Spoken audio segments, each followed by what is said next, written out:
My name is Paige Donovan. I'm 24 years old, and this is my true story.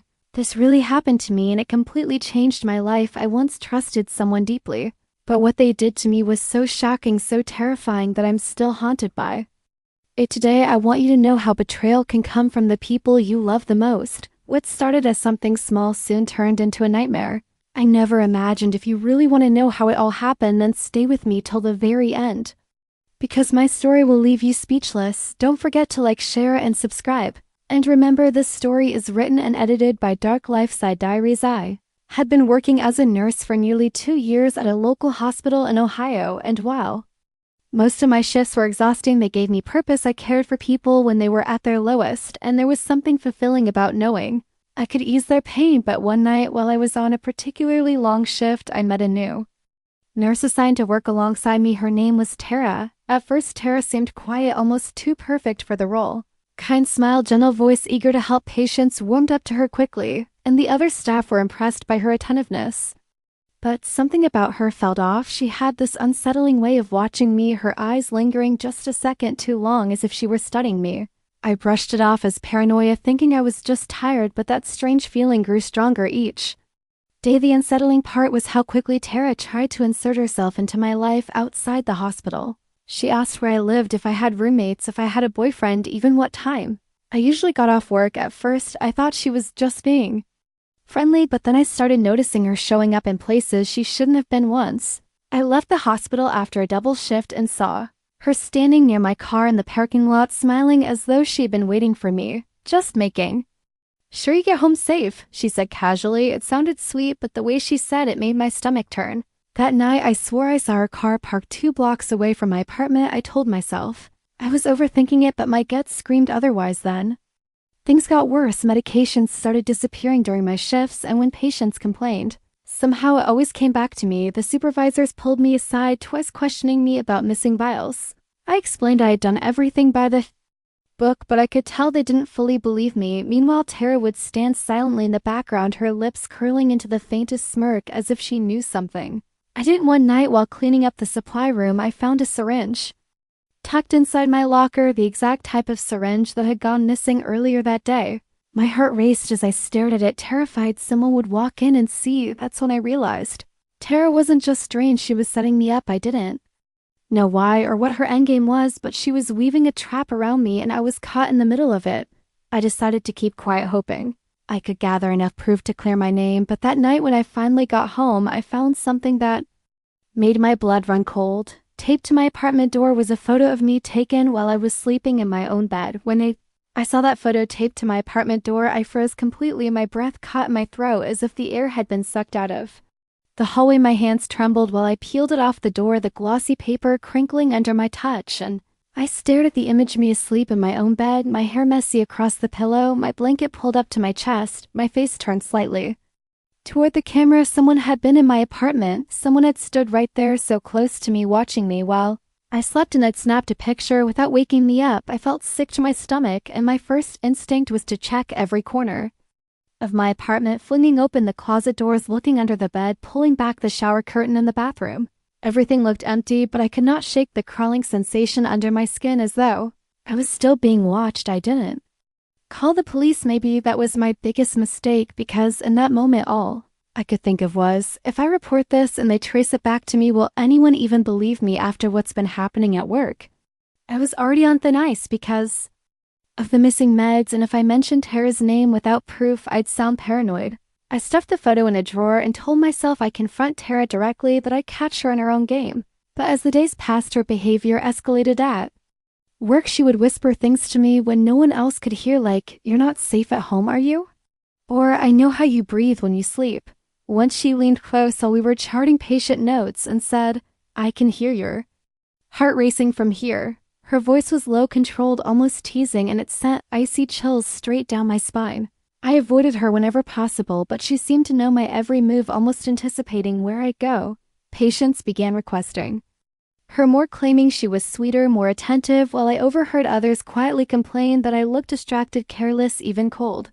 Tara was replacing me piece by piece, and no one seemed to notice except me. Then one evening I returned home After a brutal 12-hour shift and found my apartment door slightly ajar, I froze in the hallway, my pulse hammering against my skull.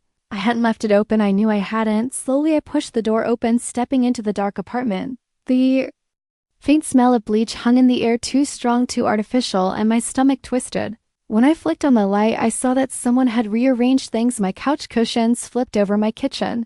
Drawers half open, my toothbrush in the sink. Instead of the cop, it wasn't just a break-in. It was deliberate, meant to unnerve me, to show me someone had control over my space. I wanted to scream, but fear kept me silent. I moved cautiously toward my bedroom, and when I opened the door, I nearly collapsed. On my bed, neatly placed on top of the pillow, was a nurse's badge. It was mine, or at least it looked like mine. The same photo, the same name, but the hospital ID number was slightly different, and taped to the badge was a note that read, "You're replaceable." My blood went cold. That was the moment.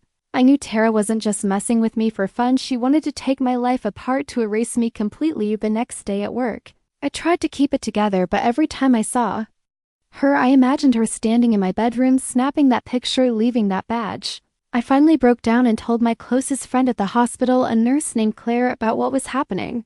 But Claire just frowned and said, "Paige, are you sure you're not just imagining things? I mean, you've been working so many shifts, maybe the stress." Her words cut like a knife because I realized no one was going to believe me. That's exactly how Tara had planned it that night. I barely slept, tossing and turning with the light on, my nerves raw and my body exhausted. At around 3 a.m., I heard a faint sound, a soft, deliberate tapping on my window. My apartment was on the 3rd floor, and no one could possibly be outside. I sat up slowly, my breath shaky, and crept to the window. When I pulled back the curtain, my heart stopped. On the glass, written in what looked like red lipstick, were the words, "I'm already inside." I screamed and stumbled backward, crashing into the nightstand. I called the police this time, and when they arrived, they searched every inch of the apartment but found nothing. No forced entry, no footprints, no trace of anyone. The officers looked at me with skeptical eyes, and one even muttered something about too many crime shows. I wanted to show them the photo, the badge, the note, but in my panic earlier, I had hidden them too well and couldn't find them fast enough. By the time the police left, I felt more alone than ever. The following week was a blur of paranoia. I started to see Tara everywhere, not just at work, but in the grocery store, in the parking lot, near my gym, once even sitting in a cafe across from my apartment building. Each time she would just smile at me, her expression calm, innocent, as if daring me to accuse her. My friends began to pull away, whispering behind my back that I was acting erratic, unstable, and then came the breaking point. One night after another long shift, I came home to find my bedroom walls covered in photos, dozens of them, all of me, all taken without my knowledge, brushing my teeth, cooking dinner, walking to my car, even changing clothes. And in the center of the wall, written in bold black marker, were the words, "No one will believe you." I sank to the floor sobbing because I realized Tara had already won the first half of her game. She had isolated me, made me look crazy, and now she was moving in for the kill.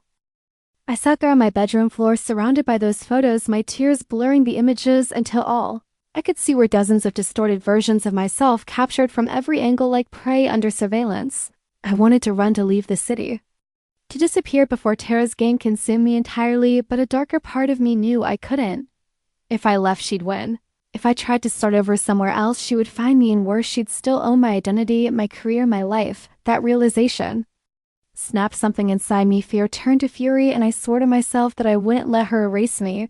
But even with that fire in my chest, I couldn't escape the crawling paranoia that clung to my every waking moment. At the hospital, I noticed Tara had become even bolder. She took over tasks that were supposed to be mine, slipped easily into conversations with doctors and supervisors, as if she were the more competent nurse, while I was reduced to the shaky shadow in the background. One afternoon, I overheard Dr. Wallace, one of the senior physicians, telling her how impressed he was with her professionalism. How it's refreshing to have someone so steady around. Steady, that word echoed like poison in my ears, because that's exactly what she wanted them to think, that she was steady, reliable, the opposite of me. Then the most chilling thing happened. A patient coded on the floor, and while we rushed to respond, I froze for a second too long, my mind fogged with lack of sleep and fear. Tara swooped in like she'd been waiting for that exact moment, flawlessly stepping into the role, giving perfect compressions, barking out orders with authority. When the patient stabilized, the team praised her, and all I got were side glances, disappointment, pity. I heard whispers afterward. Maybe Paige isn't cut out for this anymore. It was as if Tara had orchestrated the whole thing, setting me up to fail in front of everyone that night when I checked my locker before leaving. I found another note folded neatly inside my scrubs. This one read, "One mistake is all it takes, you're slipping."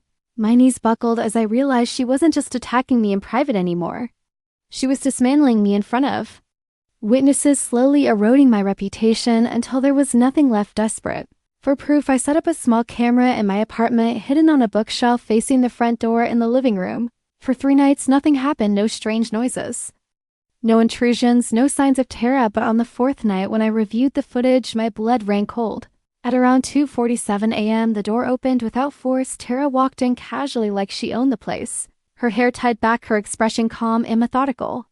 She moved through my apartment with practiced ease, walking straight into my bedroom. For 20 minutes, she was inside, though the camera couldn't see what she did in there.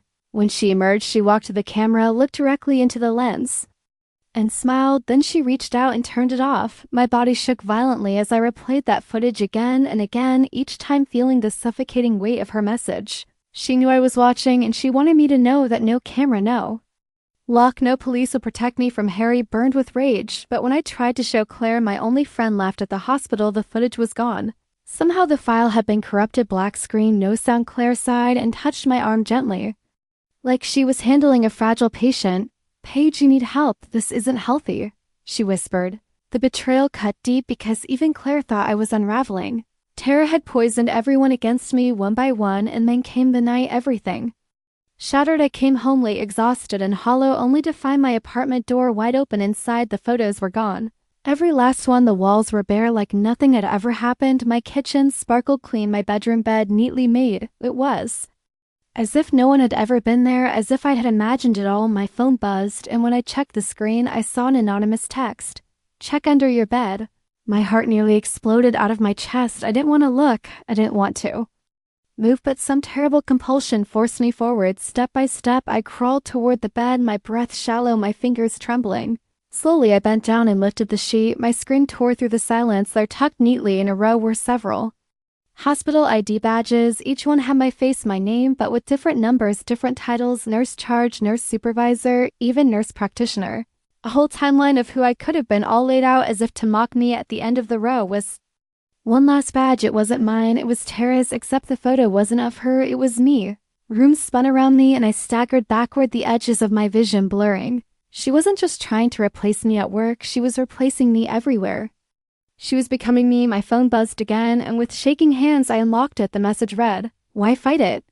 Everyone likes me better anyway." Stared at the ID badges under my bed, my lungs struggling to pull in air, my mind spinning with the horrifying realization that Tara wasn't just stealing my life piece by piece, she was already wearing it. I felt cornered, hunted, stripped of my own identity.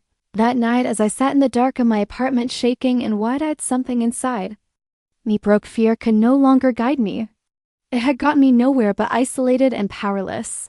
Rage replaced it, a searing, blinding rage that whispered, if she wants my life so badly, she'd have to pay the price for it. The next day at the hospital, I put on a mask of calm. I smiled at my colleagues, forced cheer into my voice, and pretended like nothing was wrong.